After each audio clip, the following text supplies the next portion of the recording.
What's the meaning of bibliographer?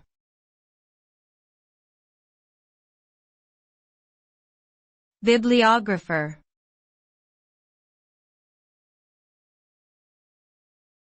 Bibliographer.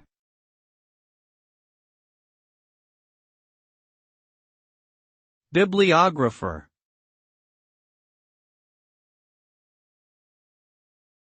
Bibliographer.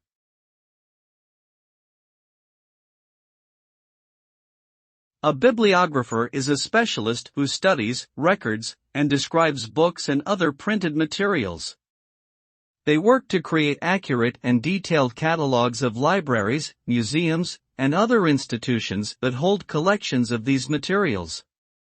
Bibliographers use their knowledge of various languages, historical periods, and subject areas to identify and classify books and manuscripts, and to provide information about their composition, publication history, and significance. They may also conduct research on the history of printing and publishing, book collecting, and related topics. The work of bibliographers helps to preserve our cultural heritage and make it accessible to future generations.